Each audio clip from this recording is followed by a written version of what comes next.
Yo les había dejado por ahí una tareita de que me explicaran o que buscaran cuál es la diferencia entre centro de documentación y biblioteca. Creo que alguien me explicó algo. ¿Será alguien, hay algún alumno que me pueda explicar cuáles son las diferencias entre una biblioteca? Hay tres entidades ahí diferentes: un archivo, una biblioteca y un centro de documentación. Son tres conceptos diferentes. ¿Quién me puede explicar algo de esto?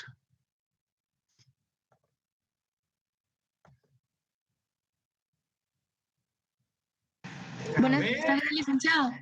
Sí, te escucho. Yo en lo que pude comprender entre la diferencia de una biblioteca y un archivo es que la biblioteca tiene un espacio más grande conformado por libros. Puede ser un edificio o un local en donde se conservan ordenadamente, ¿verdad? Y el archivo también puede ser un edificio o un local, pero ahí son documentos en relación a una institución o a una personalidad que nos estamos refiriendo. Y también se podría decir que es homófona porque un archivo se puede interpretar de que es la documentación que está ordenada alfabéticamente, o también puede ser el mueble que lo resguarda. Ahora, el centro de documentación es la unidad que reúne y gestiona la documentación en un área de conocimiento determinada. Más que todo, estaba viendo que hay centros de documentación en la universidad por cada facultad, ¿verdad?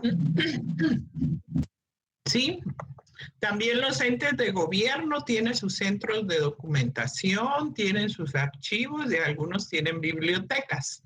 Lo que sí ocurre en algunas oportunidades es que se puede tener en una biblioteca también un centro de documentación y puede haber en una biblioteca un archivo también, ¿verdad? Yo espero que le hayan dado una miradita al video de la biblioteca central de Guatemala. ¿Cuál es el nombre de la biblioteca que está ahí en la zona 1? A ver qué me puede decir.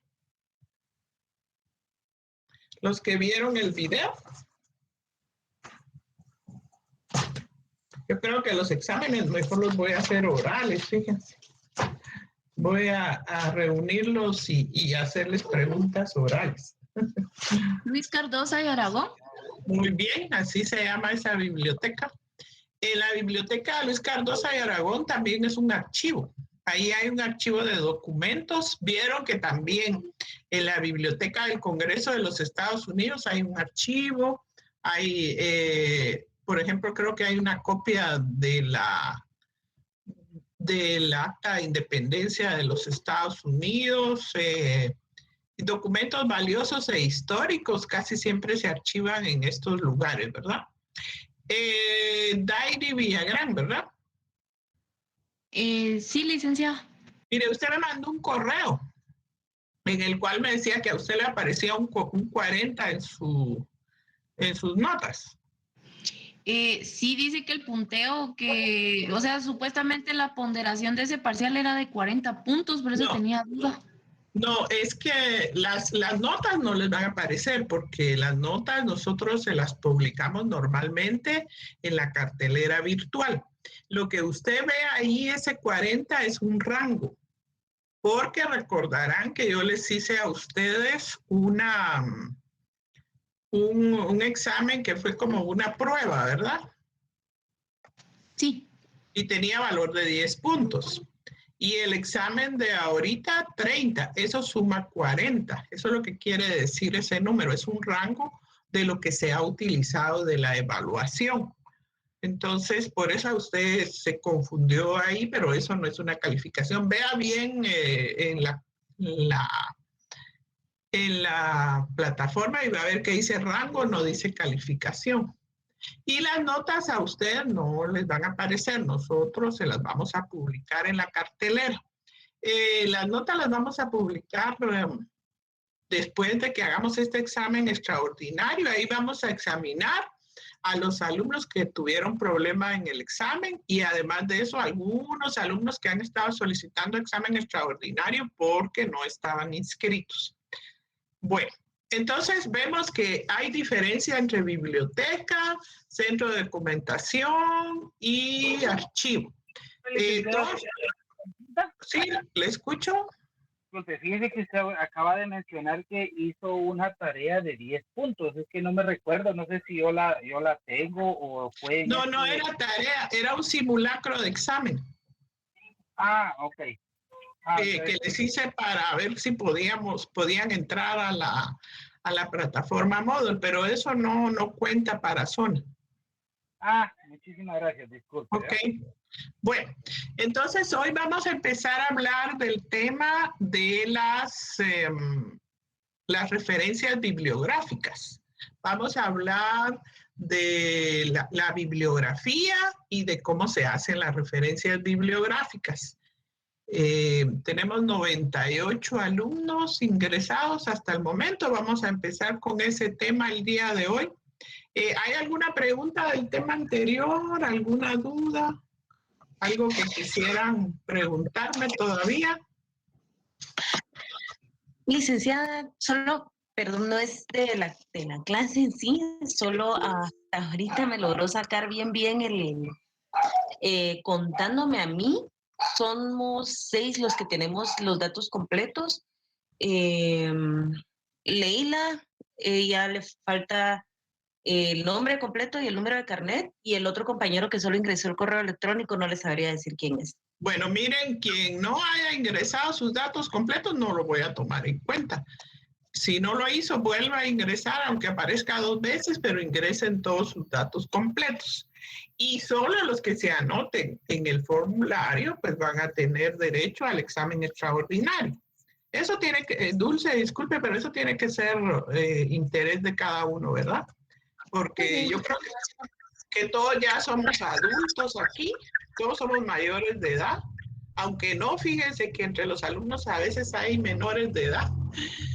Si pregunto, les aseguro que hay algún alumno que es menor de edad, pero yo creo que todos somos adultos. Y los que tengan interés en hacerse su examen, anótense en el formulario.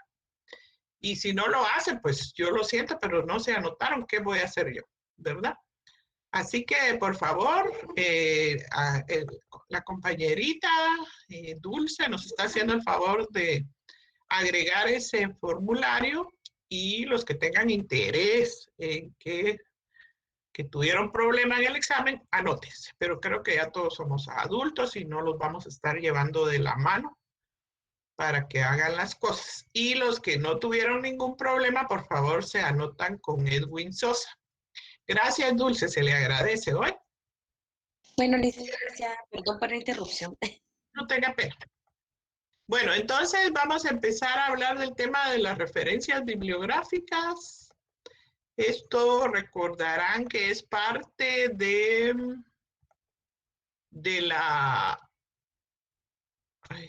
la unidad número 3, ¿verdad?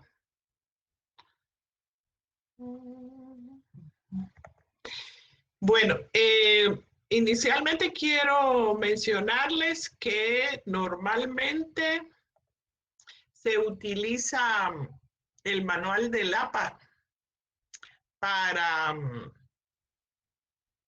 hacer en la mayoría de los casos, las referencias bibliográficas. Este manual del APA, les voy a explicar cómo nació y cuál es su origen.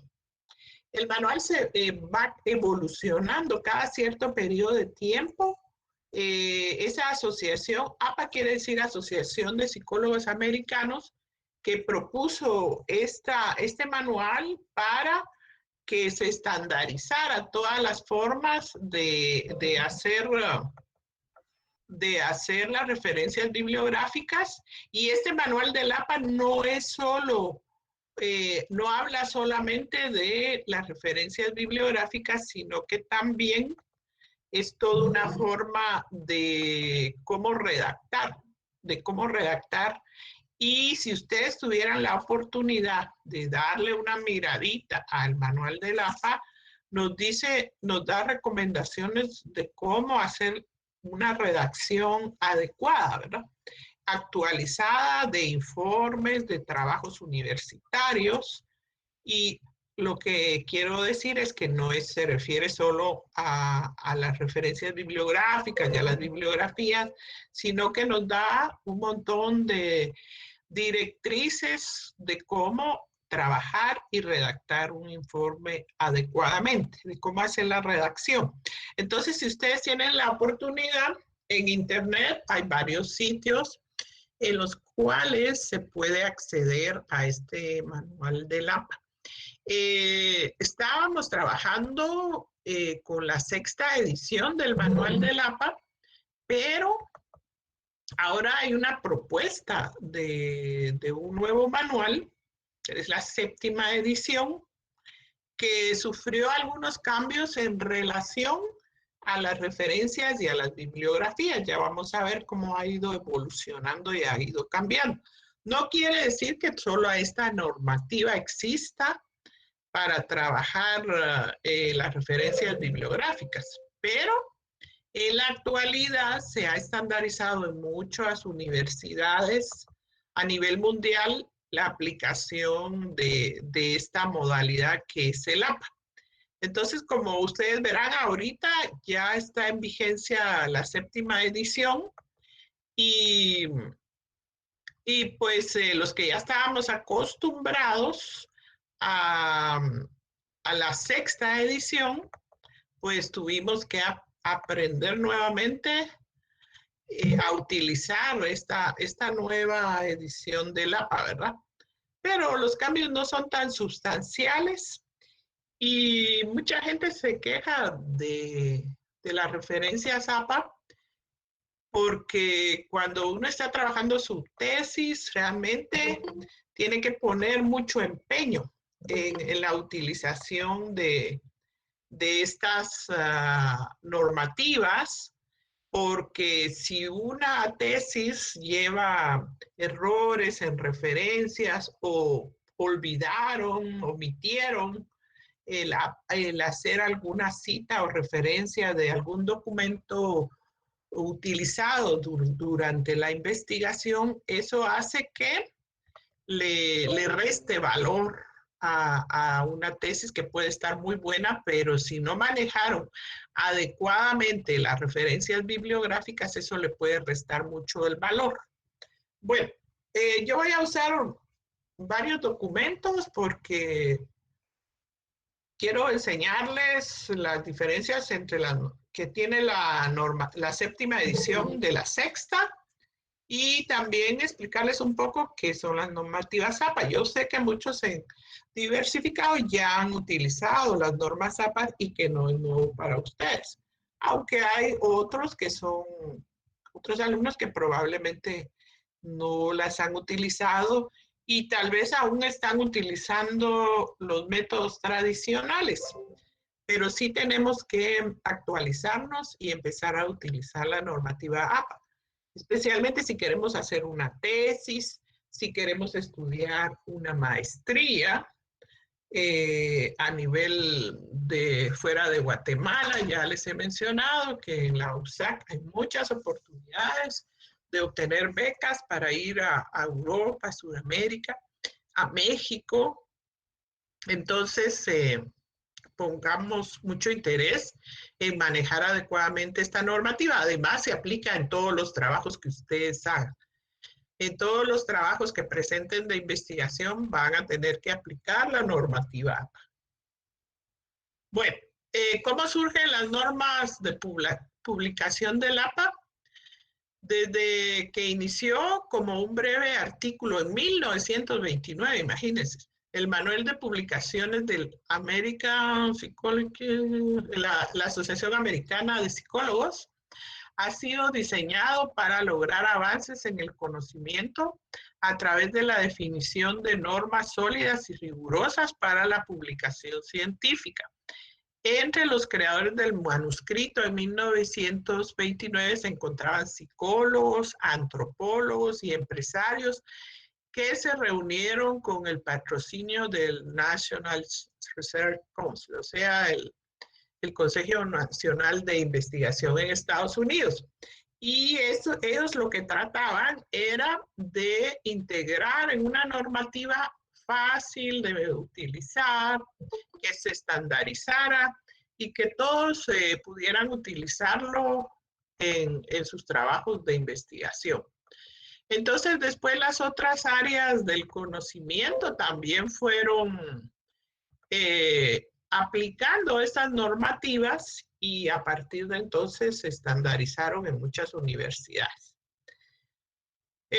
¿Cómo surgen las normas de publicación? Su objetivo era establecer un conjunto sencillo de procedimientos o normas de estilo que pudieran codificar los distintos componentes de la escritura científica y así facilitar la comprensión de la lectura. Vamos a ver que antes, cuando hacíamos bibliografía, yo no sé si a ustedes les enseñaron ese método, utilizábamos una serie de vocablos latinos como ibiden, obsit, loxit y todas estas situaciones que muchas veces eran un poquito complicadas de utilizar. Y esa fue la idea de actualizar una norma más sencilla. Posteriormente, dice, esta meta fue adoptada no solo por los psicólogos, sino también por académicos pertenecientes a otras ciencias sociales y conductuales que quisieron extender la divulgación del conocimiento en sus respectivos campos. Razones para dominar el estilo editorial de Apple. O sea que no es solo las referencias bibliográficas, es toda una forma de editar los trabajos y los informes. Si ustedes pueden hacerlo, busquen en internet, bajen el manual del APA si es posible. En muchos casos hay que comprarlo, porque no en todos los casos es gratuito. Y si se pudiera encontrar impreso, pues también, ¿verdad? Dice, una investigación está completa solo cuando los resultados se comparten con la comunidad científica. Para compartir un informe con la comunidad científica, tenemos que redactarlo adecuadamente. Por eso yo les mencionaba que muchas veces la redacción de ese informe final precisamente lo que más trabajo lleva para que quede adecuadamente y se publique. Dice, un estilo uniforme nos ayuda a seleccionar artículos con rapidez según sus puntos claves y descubrimientos. El estilo nos ayuda a expresar los elementos principales de los resultados obtenidos en una investigación, permite el logro de una comunicación clara y nos permite enfocar la energía intelectual en la sustancia de la investigación. Creo que lo mejor del APA es que trae las citas a pie, ya no trae las citas a pie de página, sino que dentro del texto que estamos redactando incluimos las citas de lo que hemos consultado, encerrado entre paréntesis, el apellido del autor, el año y la página. Y esto facilita la lectura y redacción del documento. También contribuye con los estándares éticos y legales en publicaciones. Asegura la precisión del conocimiento científico, protege los derechos de autor y las garantías de los participantes en la investigación. Protege los derechos de propiedad intelectual. Ahí les quiero dejar una tareita, señores. Quiero que investiguen dónde está la sede, perdón, de los derechos de autor o cuál es la legislación en nuestro país en relación a los derechos de propiedad intelectual o los derechos de autor en Guatemala. Por favor, entonces, anótenlo por ahí en su cuaderno. Investigar. ¿Dónde se registra la propiedad intelectual en nuestro país? ¿Y cuál es la legislación? ¿Desde qué época existe esta legislación de la propiedad intelectual? Por favor, que lo investiguen. Para la próxima clase les voy a preguntar. Y cuando les digo que investiguen esto, háganlo porque les va a ampliar el conocimiento del tema. Y yo voy a dar por hecho que ustedes lo investigaron, ¿verdad? Eso lo hacen, por favor, en forma personal. ¿Dónde se realizan o dónde se registra la propiedad intelectual en Guatemala? ¿Qué legislación hay?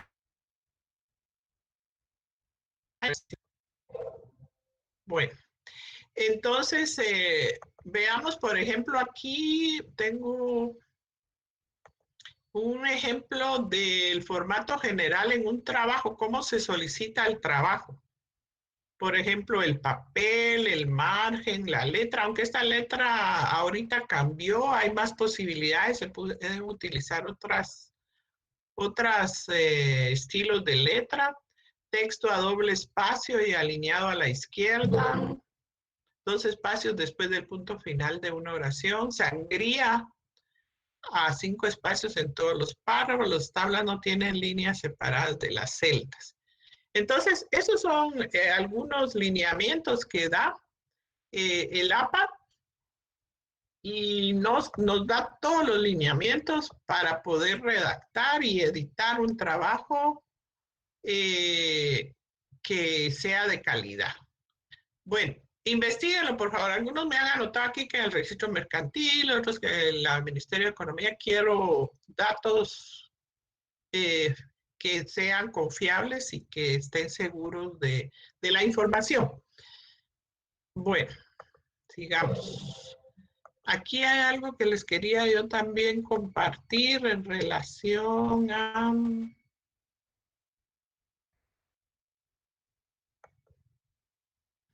También este es otro ejemplo de algunas situaciones que incluye el manual del APA, el orden de las partes de un manuscrito, página de título o portada, resumen, texto, referencias, notas a pie de página, tablas, figuras y apéndices. Son solo ejemplos de que el manual del APA no se refiere solamente a las referencias bibliográficas. También quiero mencionar este dato que es importante, lo que se refiere al DOI, que ahora se utiliza mucho en las bibliografías. El número DOI es una serie alfanumérica única asignada por la editorial a un documento en formato electrónico. Identifica contenido, provee un enlace consistente para su localización en Internet. Actualmente no todos los documentos tienen DOI, pero si lo tienen, hay que incluirlo como parte de la referencia. Este número DOI se está utilizando mucho e inclusive se utiliza en lugar de la dirección de Internet. Si el número tiene DOI, se agrega y se coloca como una URL, ¿verdad? Como una dirección de Internet. Bueno, creo que aquí vamos a llegar hasta ahí y nos vamos a pasar a ver primero cuáles son las diferencias entre la sexta y la séptima edición. ¿Qué diferencias podemos encontrar? Licenciada, perdón, una pregunta. ¿Sí? Esto, lo que hacía mención ahorita es cuando uno tiene que citar un texto. O sea, Sí. se va a trabajar, pero mire, la verdad es que yo tengo bastantes años de no trabajar las normas ZAPA y hasta ahorita que me estoy reintegrando, yo, pues antes los planes de investigación, o el plan de investigación que trabajé la última vez que estudié, se hacía, por ejemplo, durante el texto, o sea, durante el marco, se trabajaba, por ejemplo, que se citaba al autor en la lectura, o sea, no se colocaba un número, sino que, por ejemplo, en el libro el autor tal, se dice y se ponía entre comillas, con un poquito de margen más pequeño, centrado, cursiva, pero ya no se está trabajando de esa forma entonces. Bien, dentro del texto encerrado entre paréntesis. el apellido, el año y la página. Ah, ok. Ahora, anteriormente se trabajaba a pie de página, ¿verdad?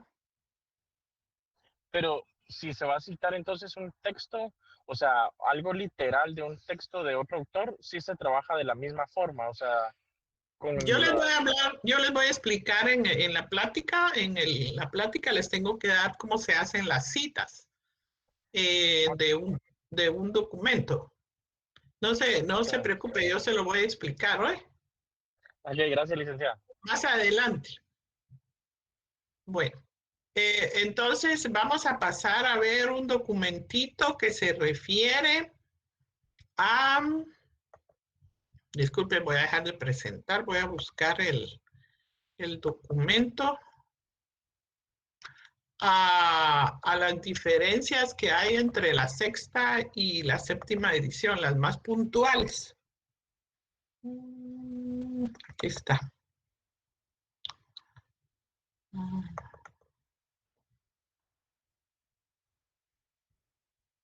Aquí está. Estos documentos yo se los voy a compartir, no tengan pena.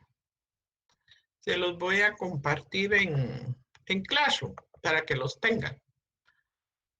Bueno, entonces vamos a ver aquí algunas diferencias entre la sexta y la séptima edición.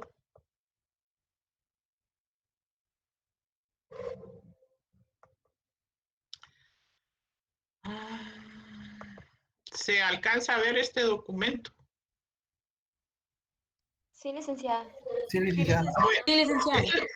Este documento se los voy a compartir en Classroom. Dice, algunas diferencias son, primero dice, la ubicación geográfica de la editorial ya no es necesaria. Antes se colocaba, digamos, la editorial y el país o la ciudad de donde provenía esa referencia bibliográfica. Por ejemplo, esta del Manual de Psicoterapia y Psicopedagogía de Niños y Adolescentes, editorial Acadia. Y se colocaba el país de donde procedía la referencia. Ahora ya no se coloca la ubicación geográfica de la editorial. Desapareció entonces de la referencia esa ubicación geográfica. Además dice, ya no es necesario agregar recuperado de los sitios web, a menos que se necesite una fecha de recuperación. Entonces ya no se coloca, se recordarán ustedes que poníamos un documento que habíamos consultado en internet, poníamos recuperado de y la dirección o el sitio web donde lo habíamos consultado y colocábamos la palabra recuperado. Ahora ya no, sino que se coloca todos los datos del documento y la dirección, sin la palabra recuperado. Los libros electrónicos ya no requieren que se enumere el tipo de libro electrónico que es. A veces había que agregar qué tipo de libro electrónico era el que se estaba trabajando. Ahora ya no, como aquí que dice versión Kindle. Ahora ya no, solamente el autor, el año, el título y la dirección web. 4 dice, los DOI de revistas ahora se muestran como una URL, o sea, como una dirección de internet. Antes agregábamos de una revista electrónica, por ejemplo, el número DOI que le decía que algunos libros, algunas revistas tienen ese número DOI que puede sustituir a la dirección web. En este caso ya solo agregamos el número DOI y lo agregamos como que si fuera una dirección de internet, ¿verdad? El número DOI aquí. Quinto, dice, ahora se pueden incluir hasta 20 autores en una cita de la lista de referencias antes de tener que omitir a otros con puntos suspensivos. Anteriormente solo se mostraban 6 antes de omitir al resto, ¿verdad? Entonces, eso quiere decir que en una referencia bibliográfica podemos incluir hasta 20 autores. Eso no se hacía antes, aunque no es lo mismo en las citas, ya vamos a ver. Aquí hay todos estos autores de un libro, los podemos incluir hasta 20. En cuanto a las citas en el texto, cualquier referencia con más de 3 autores ahora se puede acortar al primer autor y et al. Anteriormente solo las referencias de 6 o más se acortaban de esta manera. Eso es en las citas, fíjense que no es en la referencia bibliográfica, es en las citas en el texto, ¿verdad? Vemos aquí que ahora se puede agregar la palabra et al si desde las referencias que tienen 3 autores. Esa palabra et al quiere decir y otros, o también se puede traducir como y colaboradores, ¿verdad? Entonces, esta cita que aparece aquí de 1, 2 y 3 autores, ya se puede poner, anotar solo el nombre del primer autor y después la palabra et al, que es un vocablo latino, que puede traducirse como y otros o y colaboradores. 7 dice, se agregan pautas y ejemplos de citas nuevas para nuevas fuentes de información que han surgido, crecido con popularidad desde la 6ª edición, como mensajes, videos, redes sociales y otros electrónicos. También se puede citar ahora muchas situaciones que son de internet, por ejemplo, videos, correos electrónicos, mensajes. Entonces, todo esto también fue incluido en la 7ª edición. Dice, en lugar de usar adjetivos como sustantivos, sustantivados para etiquetar grupos de personas, se refieren a frases descriptivas. Los pobres, las personas en situación de pobreza, eso es más un tema de redacción, ¿verdad? En lugar de categorías amplias, se debe usar rangos de edad exactos que sean más relevantes y específicos. En lugar de decir, por ejemplo, las personas de la tercera edad, hay que decir las personas mayores de 65 años o personas entre el rango de 65 a 75 años, ¿verdad? Dice, hay mayor flexibilidad con respecto a las fuentes a utilizar en el texto. Ahora ya no es se da más amplitud para utilizar otros tipos de letra. Por ejemplo, ahí está Calibri 11, Arial, Time New Romance y otras que se pueden utilizar. Antes se proponía solo un tipo de letra. Se proporcionan pautas claras para incluir a los colaboradores que no son autores o editores. Por ejemplo, cuando se cita un episodio de podcast, se debe incluir al anfitrión del episodio. Para un episodio de serie de televisión se cita al escritor y director del episodio. Entonces, también si consultamos un programa de televisión, si consultamos en Facebook, en un podcast, siempre hay que hacer la referencia. Se incluyen docenas de ejemplos para tipos de fuentes en línea, como episodios, todos estos, ¿verdad? Como YouTube, Emotions y podcast. O sea, todo lo electrónico ahora también tenemos que citar. Entonces vemos que hay novedades y diferencias con con el manual de la 6ª edición. Este documentito que resume las más importantes se los voy a agregar en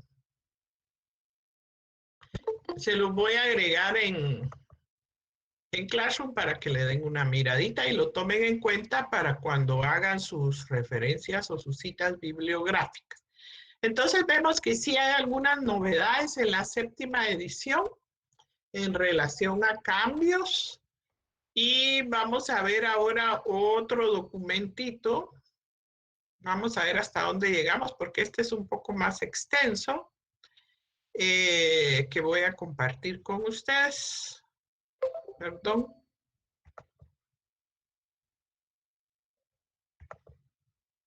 Vamos a cerrar aquí. Ay, vamos a cerrar esto, como que está algo lenta. Bueno, voy a compartir con ustedes otro documento que obtuve en la Universidad de Andalucía, España. Hay algunas situaciones ahí que probablemente sean diferentes a las nuestras, como por ejemplo el tema de la legislación. Por eso les solicité que como una tarea ustedes busquen cuál es la legislación, investigar entonces cuál es la legislación, investigar primero dónde se realiza, dónde se registra la propiedad intelectual.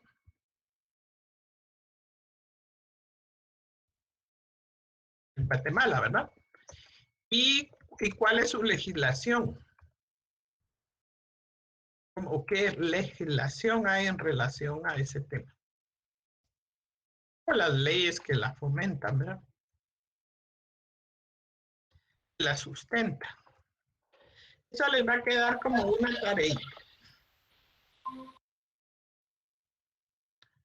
Ok, entonces vamos a ver el otro documentito para que ampliemos un poco más del tema de las normas APAS.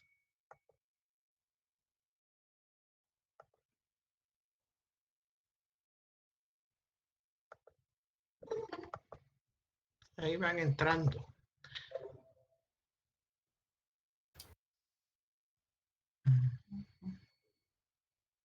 Bueno, este documentito dice evitar el plagio, APA para citas y referencias. Este documento está actualizado con la normativa de la 7ª edición. Pertenece a la Biblioteca de Ciencias de la Educación de la Universidad de Sevilla. Aquí vamos a ver algunos temas como qué es el plagio, las normas APAS y cómo hacer algunas citas y referencias. Al final también vamos a ver algo de la legislación que para ustedes es importante. ¿Por qué? Porque dentro de sus bibliografías va a ser muy necesario que citen la legislación que ustedes consultan y en qué forma deben de presentar esa legislación, esas leyes, en qué orden, todo eso es importante. Lo vamos a ver también más adelante. Creo que la mayoría ya tiene una idea de qué es el plagio, ¿verdad? Dice que cuando hablamos del plagio, la mayoría se nos viene a la cabeza cuando algún autor ha copiado una obra o una parte sustancial de la misma y la ha presentado como propia, ¿verdad? Esa es una práctica muy común, que vamos a algún documento, hacemos copy-paste, copiamos y pegamos en otro documento. Pero el plagio es un problema, dice, que abarca diferentes modos de actuar y a veces incluso de una manera inconsciente. Los siguientes comportamientos son ejemplos de plagio. Copiar una obra y presentarla como propia. Mucho cuidado, señores. Cuando copiamos una obra y la presentamos como propia, nos ocurre mucho que cuando dejamos una tarea, van, por ejemplo, al plan de investigación, copian un plan de investigación y lo presentan. Y muchas veces ni siquiera es con el formato solicitado, ¿verdad? Entonces, eso también es plagio. Dice, comprar un trabajo a otro al que se le llama negro y presentarlo como propio. Cuando a veces dejamos a una persona que haga la tarea por nosotros y la presentamos como propio. Copiar cualquier obra multimedia, por ejemplo, audio, video, cassette, web, música, sin citar al autor. Ahora también existen derechos de autor en relación a audios, a videos, a situaciones en la web, las fotografías, las imágenes. Entonces, cada día nos tenemos que cuidar más de no cometer plagio, ¿verdad? Copiar y pegar de otro texto o de internet, ¿verdad? Reproducir un texto en mi trabajo sin hacer referencia a ese autor. Sí podemos tomar información de un autor, de otro autor.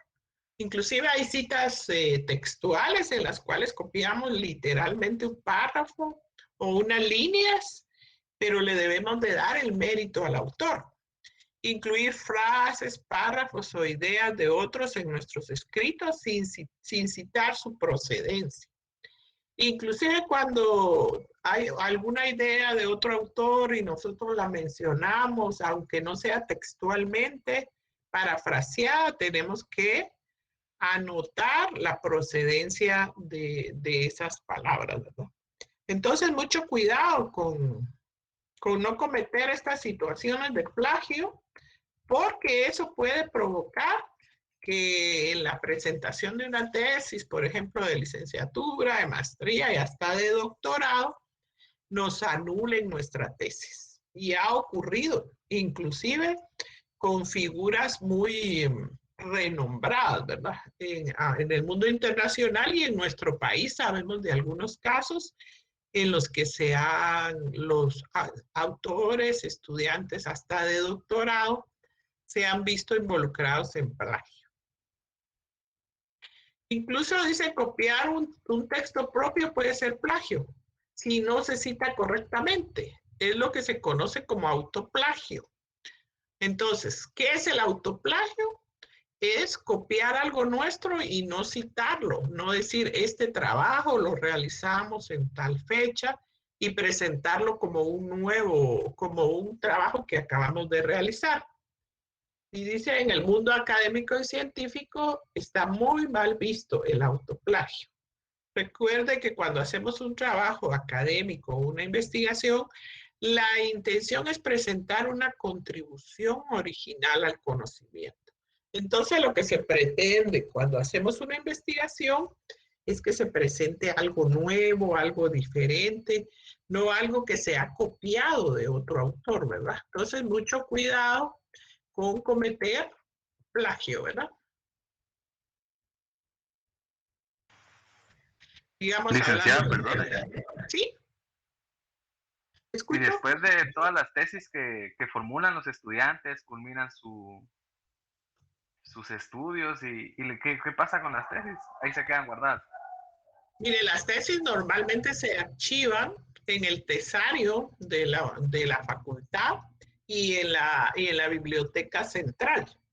Inclusive hay un tesario digital y se supone que es una contribución al conocimiento.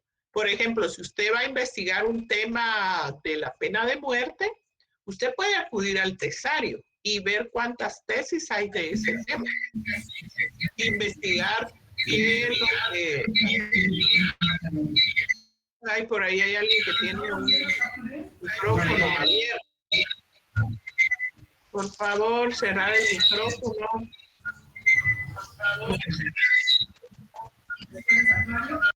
Yo no alcanzo a investigar. Fernando Pérez. ¿Quién es Fernando Pérez? Ahí está. Bueno, entonces nosotros podemos ir al tesario a investigar las tesis que hay, ver qué fue lo que investigaron de la pena de muerte, por ejemplo.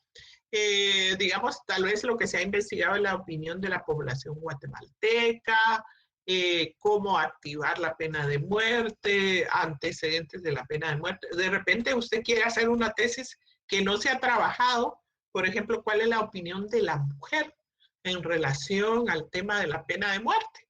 Entonces usted tiene que investigar en las tesis para ver si eso ya se investigó, en qué época se investigó y le puede servir de antecedentes, ¿verdad? Para su próximo trabajo. O sea que, y hay tesis muy valiosas que se han convertido en verdaderos libros de texto. Son tan buenas que se convierten en libros de texto y libros de consulta, especialmente en el tema del marco teórico, que en la teoría nosotros tenemos que investigar todo lo que se refiere a la teoría del tema, por ejemplo, qué es la pena de muerte, qué se entiende, cuándo se aplica, cuál es la legislación, todo eso es una teoría muy valiosa, ¿verdad? Entonces, las tesis supuestamente debían de servir de consulta para futuras investigaciones. Por eso debemos de tratar de hacerlas lo mejor posible. Yo conozco algunas tesis que son tan buenas que se han convertido en verdaderos libros de texto y de consulta para muchos estudiantes. Bueno, dice, ¿por qué evitarlo? Dice, ¿por qué evitar el plagio? Bueno, este decreto que aparece aquí no es de Guatemala. Por eso es que yo les dije, el plagio es un acto ilegal regulado en España, dice, y aquí aparece la legislación de España. Entonces, yo les propongo que consulten cuál es la legislación guatemalteca en relación al plagio. De modo que cometer plagio podemos tener consecuencias legales. Y ustedes que van a ser abogados deben de cuidarse mucho de todas estas situaciones legales. Muchas universidades castigan el plagio de sus alumnos incluso con la expulsión. Imagínense, la expulsión de la universidad por estar cometiendo plagio. Pero más allá del aspecto legal, en el ámbito académico, la originalidad y la creatividad son elementos imprescindibles para el aprendizaje y el avance de la ciencia. Por otro lado, cada vez es más fácil detectar el plagio, gracias a Internet y al avance de las tecnologías. Los detectores de plagio son cada vez más capaces de detectar si un texto ha sido tomado de otro. Incluso a veces estos son capaces de conocer hasta cuando es paráfrasis o cuando es parafraseado, cuando no es textual. En la facultad ya se aplica un programa para detectar el plagio, especialmente en las tesis. Tal vez ya en el futuro pues tendremos la oportunidad, por ejemplo, de pasarle el detector de plagio a las tareas, por ejemplo, para ver cuánto es plagio y cuánto no, ¿verdad? Entonces ya tendremos recursos más efectivos para detectar por medio de programas si hay plagio o no. Inclusive en maestría, en la Facultad de Derecho, sí se les aplica un programa para ver si no hay plagio. En licenciatura creo que ya va en ese camino también de aplicarles un programa para ver si no hay plagio en los documentos. ¿Cómo lo evito? Dice, ¿cómo evito el plagio? Evitar el plagio es fácil. Cuando utilizas textos, descubrimientos o ideas de otro autor, siempre debes indicar la fuente en la cual fue visto. Esto se hace mediante las citas y las referencias bibliográficas. Vamos a ver las citas, ¿verdad? ¿Cómo se hace? En este manual haremos una breve explicación, dice, de qué son las citas y las referencias bibliográficas por medio de las normas APAS. Bueno. Entonces tratemos de evitar a toda forma el cometer plagio, porque es muy fácil copiar algo, lo difícil es crear algo, ¿verdad? Entonces tratemos de hacer algo que sea original, que sea de nuestra propia creatividad. Sí podemos citar a otros autores, pero siempre dándole las referencias o el crédito que se merecen, ¿verdad? Citas y referencias. ¿Qué es una cita? Una cita es una forma abreviada de referencia. Inserta entre paréntesis el texto y que se complementa con la referencia al final del documento. O sea que dentro del texto va la cita, entre paréntesis, el apellido, el año y la página, y al final del trabajo viene la bibliografía completa, ¿verdad? Al final del documento, en el apartado generalmente conocido como bibliografía o referencia bibliográfica, por tanto, la cita es un indicador que con poca información nos lleva a conocer los detalles del documento donde se ha extraído una idea o información total del documento.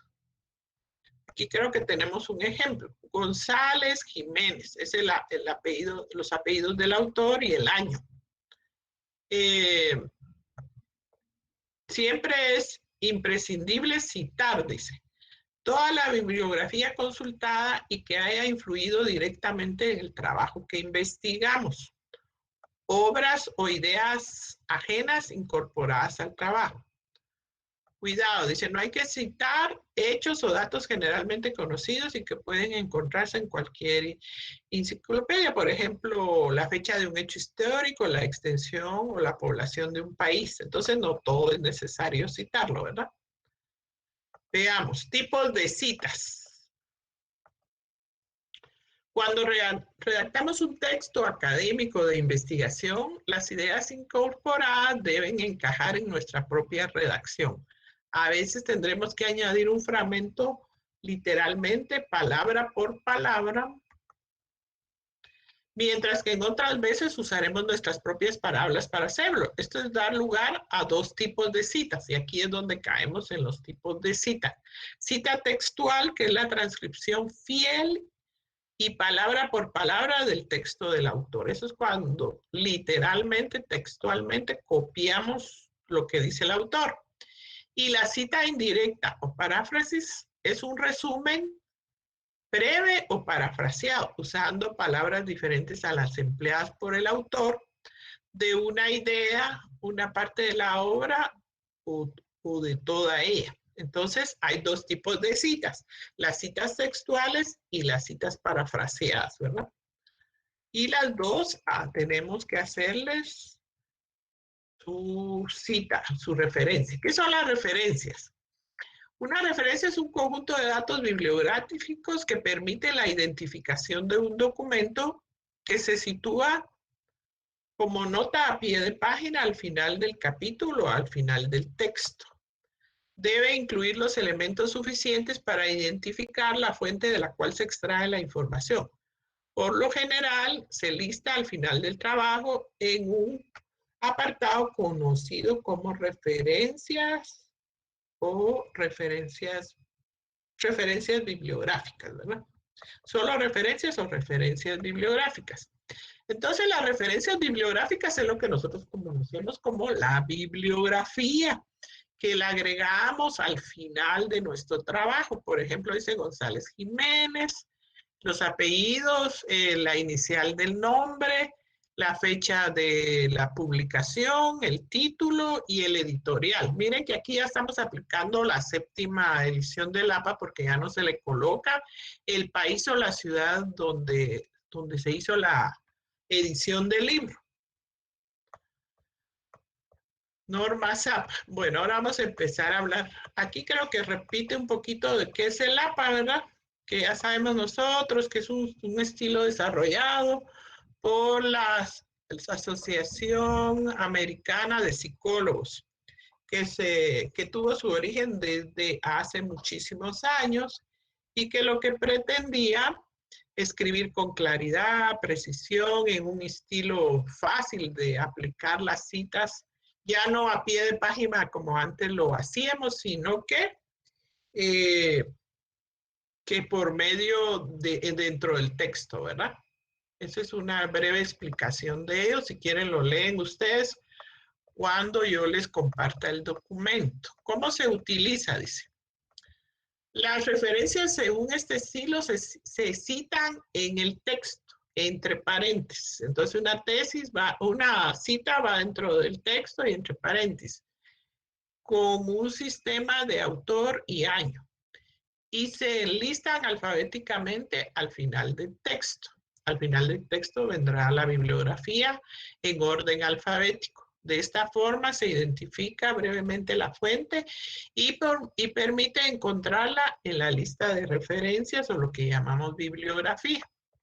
Todas las referencias citadas en el texto deben aparecer en la lista de referencias y cada entrada de la misma debe citarse en el texto. Entonces, todas las citas que hagamos en nuestro documento, ya sea parafraseadas o textuales, esos autores tienen que aparecer en la bibliografía general al final del documento. Teniendo en cuenta esto, tenemos que distinguir entre citas y referencias. Citas. Formato de citas en el app. En el app las citas se añaden entre paréntesis dentro del texto. ¿Cuáles son los elementos de una cita? Autor, año de publicación, páginas o párrafo. Cada uno de estos elementos se separa dentro del paréntesis con una coma. Dice, cuando... Ay, perdón, ya se me movió esto. Cuando el nombre del autor aparezca como parte de la propia exposición del trabajo, solo citaremos entre paréntesis el año de la publicación y, en su caso, las páginas. En este caso no habrá que incluir el año detrás del autor en las citas subsecuentes, a menos que haya diferentes obras del mismo autor en la lista de referencias. Entonces, cuando incluimos el nombre dentro del texto, ya no es necesario incluirlo en las citas. Y citaremos entre paréntesis solo el año de la publicación. Ojo, dice, algunas veces no podrá interesar incluir tanto el autor como el año como parte de nuestro propio texto. En este caso no es necesario que el año vaya entre paréntesis. No obstante, cuando el autor va entre paréntesis en la primera cita, si posteriormente volvemos a citar esa publicación, tendremos que añadir el año entre paréntesis. Las citas textuales.